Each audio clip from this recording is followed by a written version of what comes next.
All right, everybody, welcome back to the channel. As of the classic that took place for TNKATT in September on Lake Norris, it is the end of the 2024 season.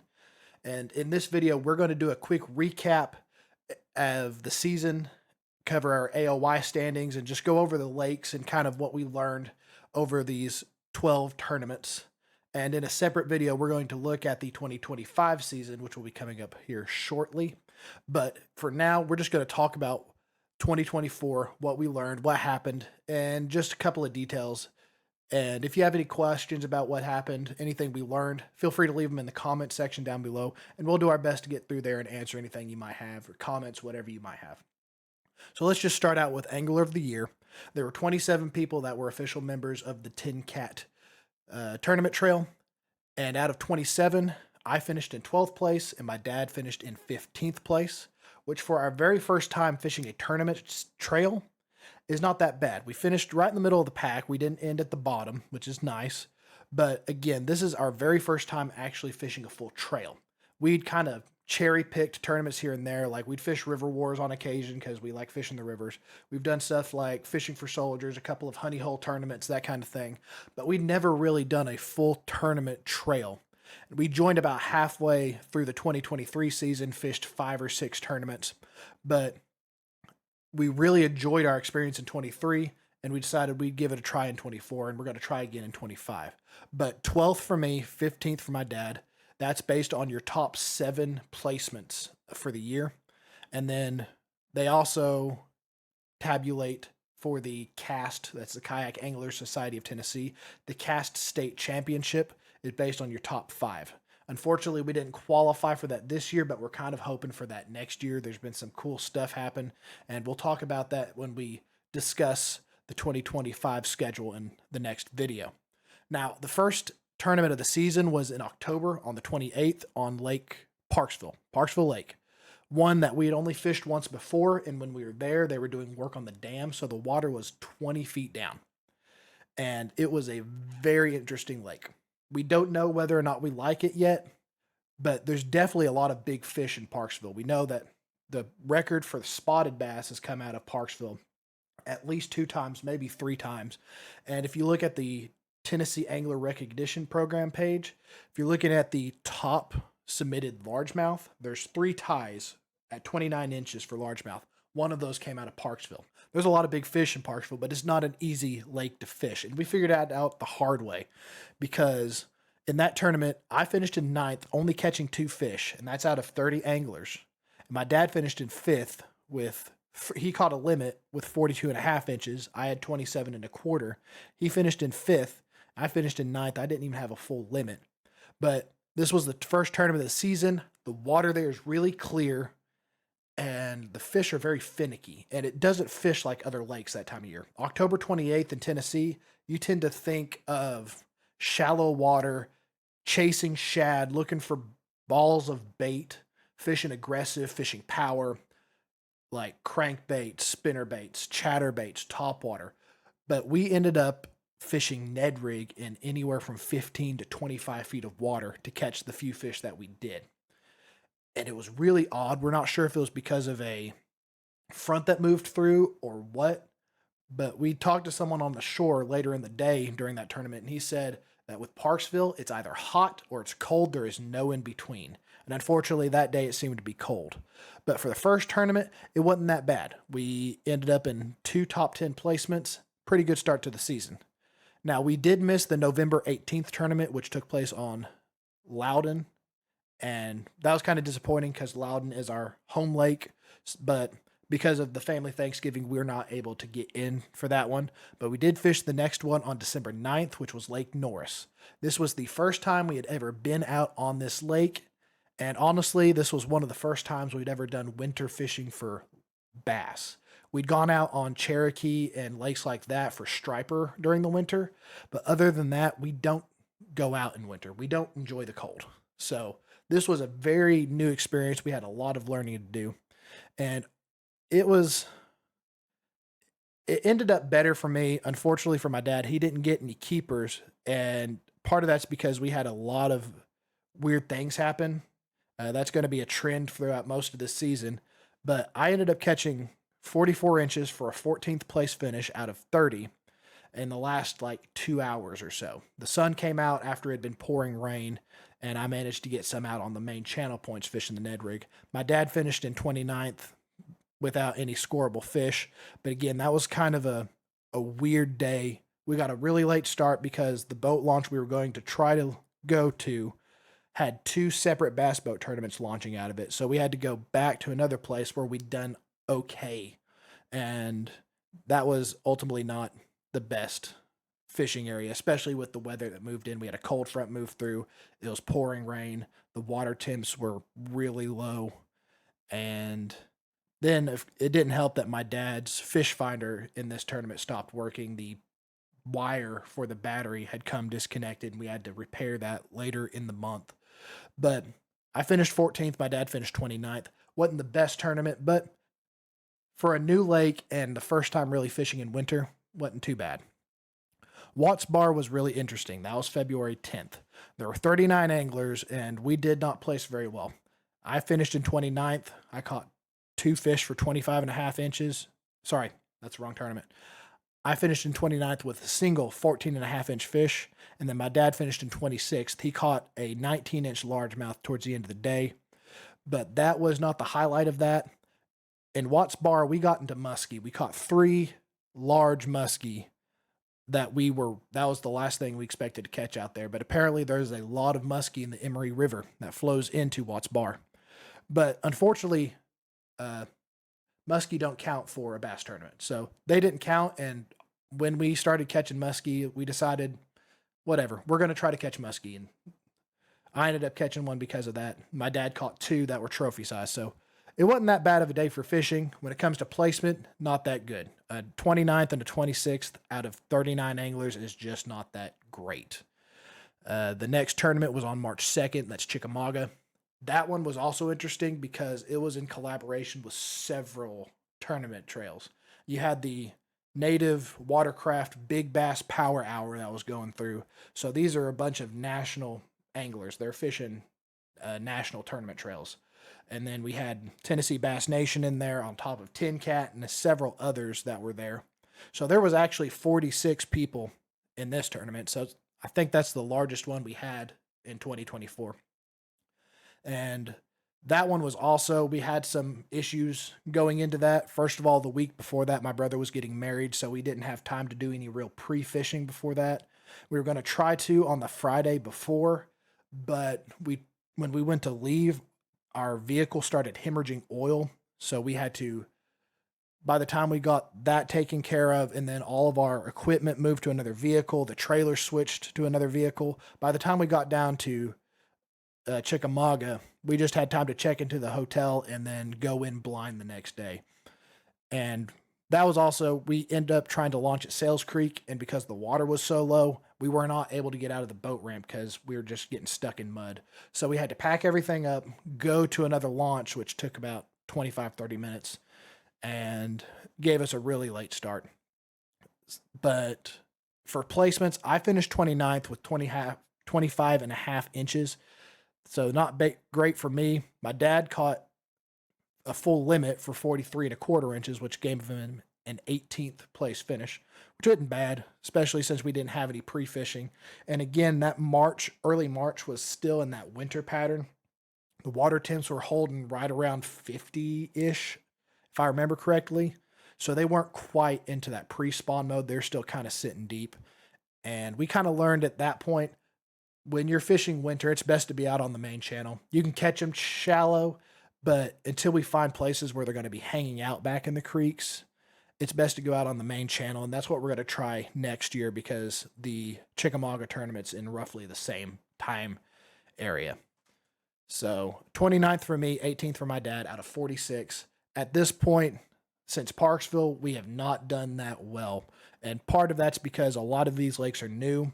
We hadn't really fished Watts Bar. We hadn't fished Norris. We hadn't really fished Parksville either. So these were all brand new lakes. It was a new time of year for us. We didn't do a lot of winter fishing before this.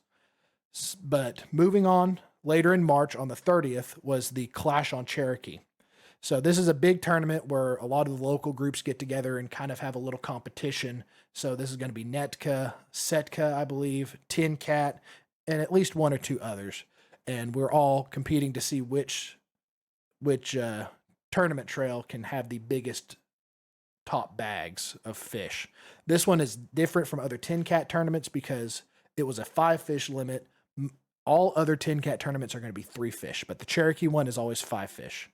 And that one was also interesting. Again, these aren't really excuses. This is just talking about what happened. We got late starts on a lot of these because of things that were out of our control. But we ended up having a late start on Cherokee because of, I believe that was, I don't think that was car issues. I can't quite remember why. But we had to switch places because where we were having luck on Cherokee before, we were fishing the main channel points with spinner baits. It was just dead. My dad caught his keeper because we both only caught one on Cherokee. His 18-inch smallmouth about right out of the gate. It just hammered that spinner bait, but then for the next 4 hours we didn't catch a thing out there. So we had to switch spots. We went to German Creek, decided we were going to try to catch some largemouth. I caught my one keeper as a 15-inch largemouth right out of the gate there too. And then nothing after that. And at that point the wind really started picking up, and it was like 25 or 30-mile-an-hour winds. It was white capping. The weather just did not do very well for us. It actually caused my dad's pedal drive to have some issues. The wind caused a wave to push him up onto a rock, and it hit his pedal drive on that rock, which caused the latch to break away, which allowed the pedal drive to come up, which that's what it's designed to do. That way it's the latch that gets destroyed and not your pedal drive, because the pedal drive is significantly more expensive. But out of 44 anglers, I finished in 31st. My dad finished in 26th. Wasn't the best day overall, and we really had to get some adjusting. We had to do some learning. We hadn't really fished Cherokee for bass before. We'd only been out there for striper to this point. So again, these first tournaments after Parksville, we did not do very well. We had a lot of learning though, and we're really hoping that experience is going to get us a bit more of an edge come next season. After Cherokee, and I'll mention this, Cherokee was originally supposed to be in January, but it was scheduled for one of the Saturdays that we had that 10-day snowstorm where everyone was stuck inside. It had to be rescheduled to the 30th. Let's see. April 27th was Dale's Hollow. We didn't get to fish that one because of some graduations that were happening that we had to attend. But after that was Douglas. This is kind of where the season took a bit of a turn for the better for us, because summer and spring fishing is more of our specialty. That's when we did most of our fishing before fishing these tournaments. But on May 4th, Star Wars Day, we were out on Douglas. And out of 29 anglers, I finished in 18th with 42 inches. That was a lot of fun. We'd fished Douglas before, but not a whole lot. And we did pretty good. My dad finished in 22nd. He caught 2 fish for 28 1/4 inches. And we started seeing that pre-spawn and the beginning of spring fishing kind of deal going on, because we had a kind of a cold winter going in, so we didn't get that warm weather moving in as quickly as we usually do. But it was kind of a turnaround because a lot of the new stuff we were trying, we were starting to learn a lot of new techniques. So we're thinking tight lining in winter, slow rolling chatterbaits and spinner baits on bluff walls for cold water bass. A lot of these techniques that we know are supposed to work in the winter and just didn't kind of pan out, primarily because we weren't in the right locations is what we're thinking. But we started to see some of these new techniques that we were trying start to work on Douglas. The big one for me was the swim jig. I'd never fished a swim jig before, but I caught fish in practice and during the tournament on that swim jig. And it was really encouraging because all this effort and learning, because we were doing a lot of research going into these tournaments, it started to actually pay off. We were catching fish with this. For my dad, it was the wacky rig. He started fishing the wacky rig around Douglas, and he's used it ever since and caught a lot of nice fish on it throughout the entire year. I've fished a little bit of the wacky worm as well. I tend to focus on that more in the spring. I don't use it quite as much year round, but it was just a great payoff to have these new techniques start to work for us. And Douglas is just kind of a great one that we saw that turnaround. Now, we didn't get a lot of summer fishing in because my dad had to have hip replacement surgery. So that had him out for, I think, 6 to 8 weeks before he could get back out in the kayak. And that time is when you saw videos of our carp trips from the bank.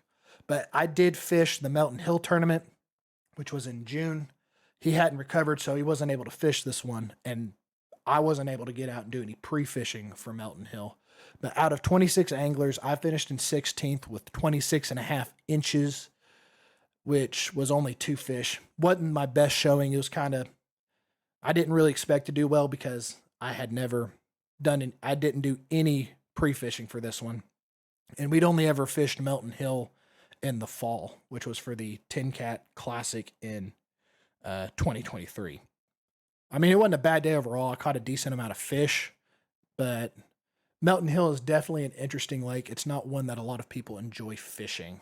Melton Hill and Norris tend to get a lot of groans when they're scheduled for most local tournaments. Now, July was a fantastic month for the fishing for tournaments because it was on Gunnersville. We'd never been to Gunnersville, but we know it is probably the most popular bass fishing lake in the country, definitely in the southeast. It was a fantastic fishery. We took off almost a complete week from work to go out there and pre-fish and just have fun. Those were some of the best videos that we've made on Gunnersville.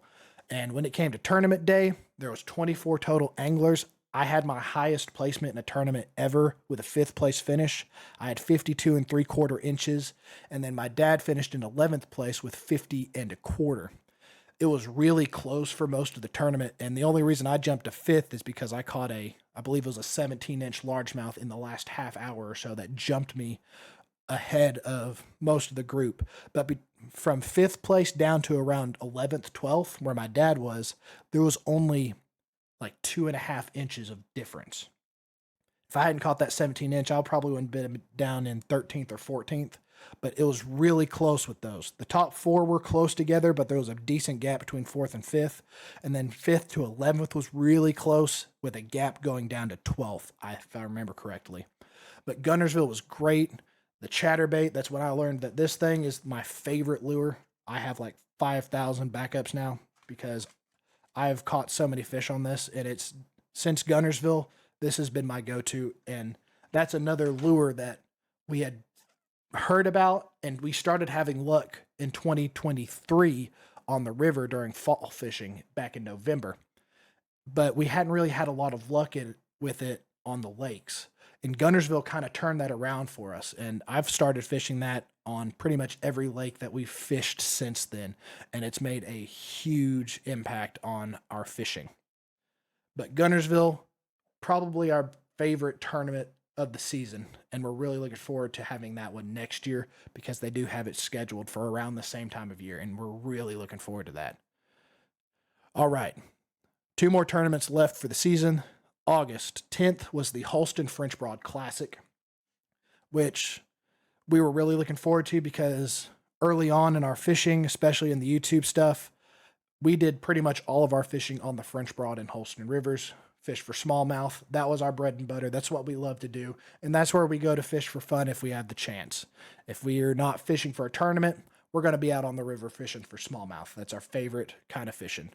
But out of 30 anglers, I finished in 27th place with 25 3/4 inches. Definitely not my best placement. Really disappointing.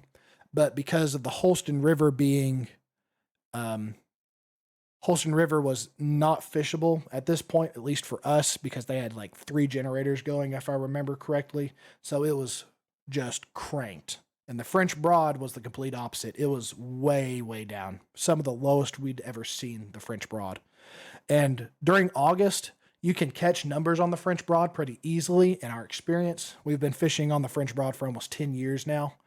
And late July through about the middle of September, generally the fishing on the French Broad is just not that good. You'll occasionally hook into a bigger one like my mom did. She actually finished the top of all 3 of us because she fished this tournament with us. She finished in 11th place with 46 1/4 inches. and she had a 16-inch kicker later in the day that really jumped her ahead. My dad finished in 16th with 43 total inches, and again, I was back in 27th, all out of 30 total anglers. But most of the time with the French Broad, we haven't figured out that late summer bite yet. We've caught numbers in August, but we rarely ever catch size, and we're kind of working on that. We're hoping to figure that stuff out because those fish have to go somewhere. We've caught several trophy-sized smallmouth out of the French Broad, and they've got to go somewhere. They can't just disappear. So we're working on that, and hopefully by next year, we'll have done enough research to figure that out. Now, the last tournament was the TNKATT Classic, and they announced at the end of the French Broad Holston River Classic that they were going to have it on Lake Norris, which got a great amount of groans and complaints because no one really likes fishing Norris. It is a beautiful lake, clear water, gorgeous water, great scenery all around. It's just a hard lake to fish. But September 28th was the day of the Classic, and out of 19 anglers, I finished in 4th place with 50 total inches. Those fish were all caught in the last hour and a half. My dad finished in 12th with 42 inches. Again, he caught most of his towards the end of the day as well. We had planned on going in and fishing shallow because we'd had a lot of luck with that in practice. We were fishing crankbaits back in the creeks and the coves, and we were catching some decent largemouth. But before that happened, Hurricane Helene came through and caused a lot of chaos in East Tennessee and North Carolina, as you all know. And it caused the water level to go up by 10 feet, if I remember correctly. It was huge, the amount of water that came in. The water remained very clear. It didn't get much muddier, but it obviously caused those creeks and that bite for the crankbait that we had seen just to go away. We caught one largemouth in the entirety of the first 5 hours. And we had to go out and completely change our game plan to fishing on the main channel for smallmouth. My dad caught them on the Ned rig and the Wacky rig, I believe. And then I went out on the islands and the points further out from the cove and got into them with the chatterbait, the white and chartreuse chatterbait. My favorite. That wasn't white and chartreuse, and it really made a big difference. But out of 19 again for the last tournament, I finished 4th. My dad finished 12th. It was a pretty good day overall. We probably should have made that adjustment earlier on, but we were hoping that with the rain moving in and the shad kind of being pushed back into the cove, that pattern that we had found would have eventually held up. But that's kind of an overview of what happened for the 2024 season. A lot of new lakes, a lot of new time of year to fish, but we're pretty excited with how we ended up. We didn't finish top 10 or anything. We didn't qualify for the Cass State Championship, but we finished middle of the line and we did a lot of learning. And we're really hoping that what we've taken from this season is going to transfer over to 2024. But I hope you all have found this interesting. If you have any questions or comments, like I said earlier, feel free to leave them down below and we'll do our best to answer them. But we've really enjoyed this journey. Hope you all have enjoyed watching those videos as we've posted them.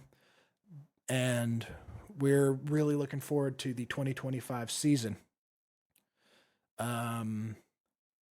In the next week or so, you can expect a second video like this, except it's going to be to preview the 2025 season. We have mostly the same lakes, but there's going to be some differences in time of year that they're happening. And we're really looking forward to some of them. And there's a lot of really good opportunities for us this season. They've made some announcements that we're really, really excited about. And there's just some really good things happening. We're really looking forward to 2025. And let's see. I think that about covers it. I want to thank you all for sticking to the end of the video. Hope you enjoyed it. Expect a video on the 2025 schedule for TNKATT and the start of the season because we've already started fishing those tournaments. Thank you all so much. I hope you all have a fantastic rest of the week, and we will see you in the next one.